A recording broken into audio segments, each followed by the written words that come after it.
Good morning. During these last 9 weeks, during our work from home order from the city due to the COVID-19 pandemic, it has been both my privilege and my pleasure to share stories and songs with you all. Today will be the last one I share until summer reading begins in June. Yay! Can't wait. But in the meantime, I'm going to share 2 stories with you guys in just a minute, but I wanted to talk about my daddy for just a minute because when I was growing up, I always thought I was so lucky to have a daddy who liked to tell stories. Most of the stories he shared with me were stories about growing up during the Great Depression and during World War II. He lived in the country in a small town, and his life was so different from my life, and he would tell me stories about his life at that time. There were no refrigerators. Refrigerators had not been invented. And so there was an iceman who would drive a truck around town with big old blocks of ice, and he would carry blocks of ice into people's houses, and he would put the ice into a box, and that was called the ice box, and that was the refrigerator of the day.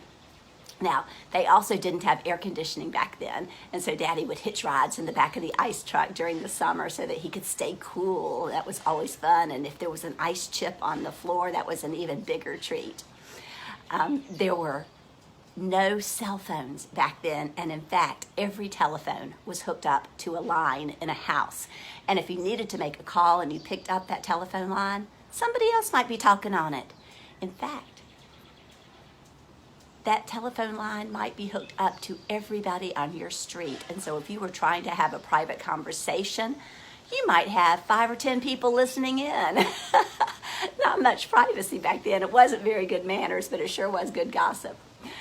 Daddy would talk about the jobs that he had growing up. He started working very early for spare change. He would go out into the country and pick blackberries. He could sell them for 5 cents a quart in town. And a movie ticket cost 10 cents. So if he sold 2 quarts of blackberries, he could buy a movie ticket. But he had a little brother, and he always wanted to buy him a movie ticket too. So he'd need to sell 2 more quarts. For 4 quarts would equal 20 cents, which would equal 2 movie tickets. What a sneaky way to teach me math. Oh, he talked about working for Western Union, delivering telegrams for 18 cents an hour. One of my favorite stories about his jobs was when he thought he was going to be a millionaire. He had heard about all the money you could make picking cotton. So he got in line and he got his bag. The deal was that you would pick cotton all week long, and at the end of the week, you would take your bag and they would weigh it and they would pay you for the pounds that you had picked. Well, Daddy knew that he was strong, and he knew he was a hard worker, and so he got his bag, and with his great ambition of being a wealthy man, he went out into the cotton field and started picking.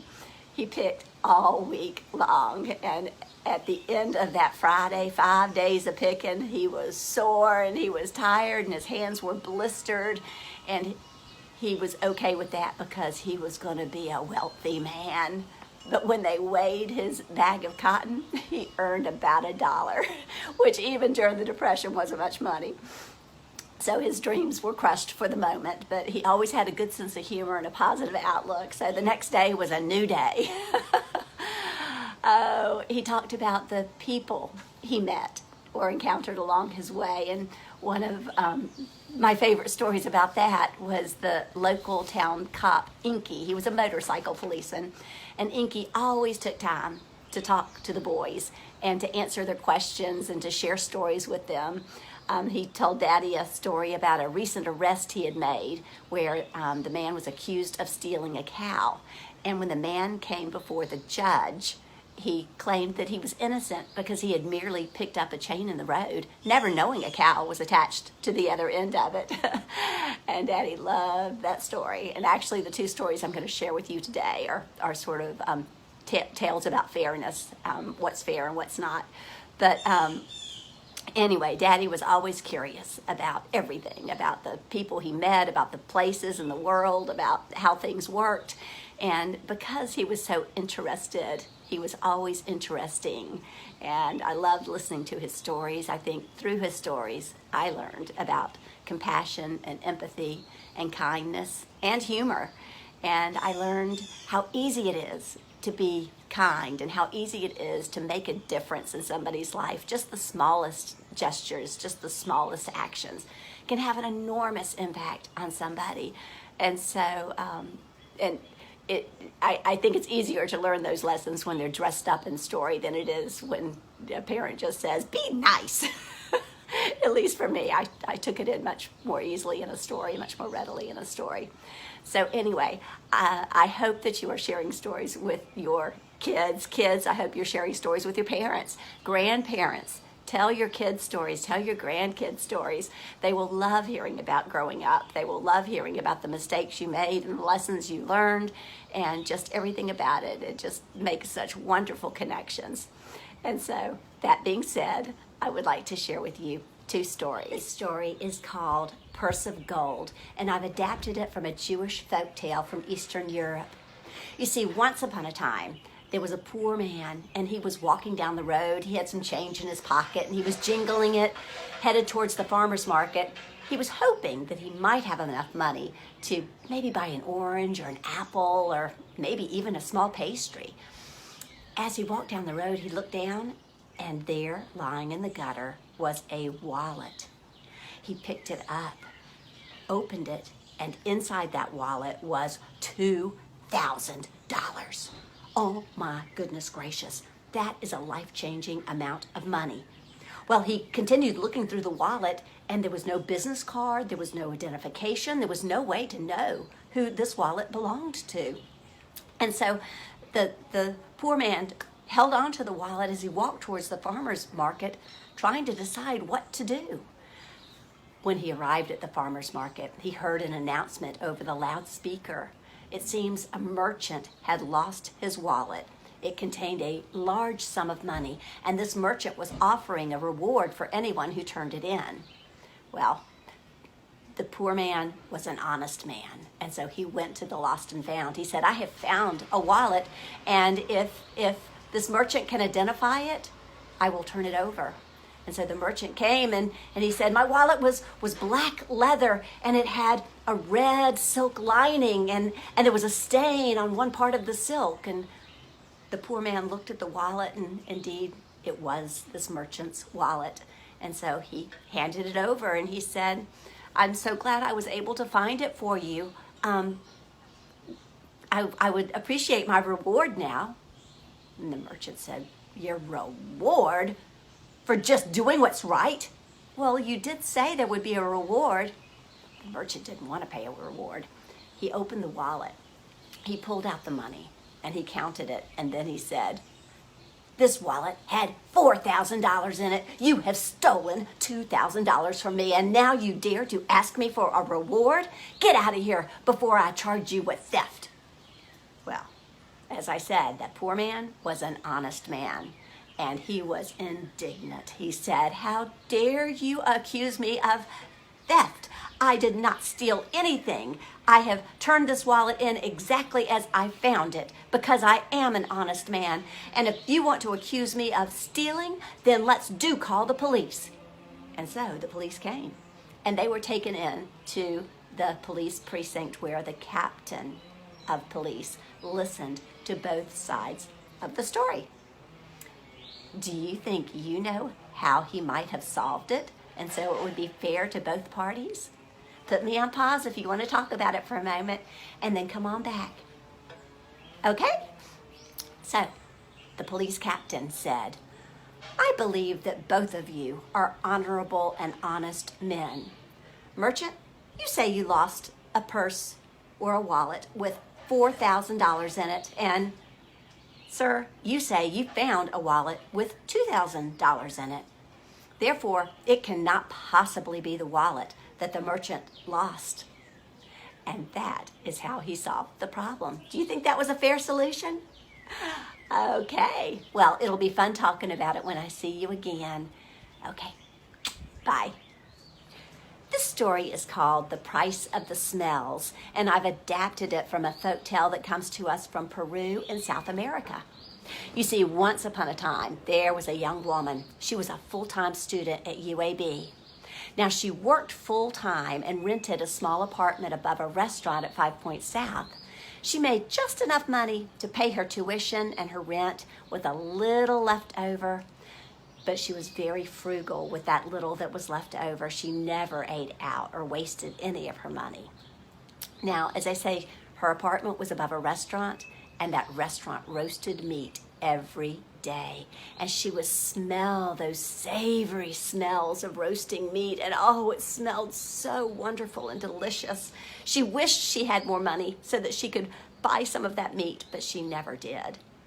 Well, one evening, she was studying in her apartment, and the window was open, and she was eating some bread, and she waved that bread into the air, and the bread absorbed the aroma of the meat, so that when she tasted the bread, it tasted like meat.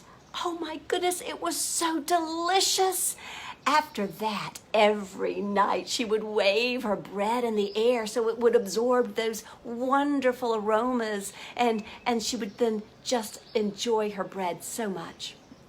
Well, one evening, she was meeting a friend in front of the restaurant, and she started to tell her friend about her trick of capturing the aroma of the roasting meat in her bread, and that she never had to pay for it. And well, the restaurant owner came out, and he heard her, and he was furious. "How dare you steal my smells?" Excuse me, I don't steal anything. Smells are in the air. They're free for everybody. "They are not," said the restaurant owner. "Why, you are taking advantage of me. I heard you say that you capture my smells in your bread and then you eat them. You owe me for those smells. Pay up." The young woman was flabbergasted.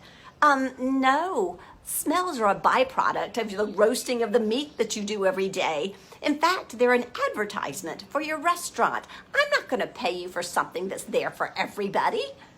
Well, they started to argue, and a crowd started to gather. Now, some of the people in the crowd thought that the young woman was correct, that smells are free. They're there for everybody. But some in the crowd thought the restaurant owner was correct, that she was getting value from the smells, and therefore she deserved to pay.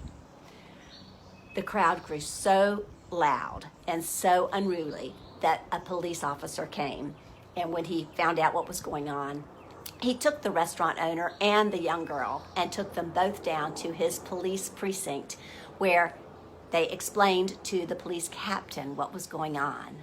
The police captain thought he had a solution to this problem. Do you think you have a solution to the problem? Do you want to put me on pause for a moment and you could talk about it and see if you can figure out a fair way to solve this? And when you're ready, come on back, and I am here with the answer. Okay, so the police captain listened to both sides of the story, and he asked the young woman, "Do you have any money?" And she said, "Well, yes, I do. I have a change purse full of coins from my waitressing job." And so he turned to the restaurant owner and said, "I believe that you should be paid for your smells. This woman has indeed gotten value from those smells, and she does need to pay." And then he told the young woman to shake her purse. And she did. Jingle, jingle, jingle, jingle, jingle, jingle, jingle. Those coins were jingling inside. And he asked the restaurant owner, "Do you hear the sound of that money?"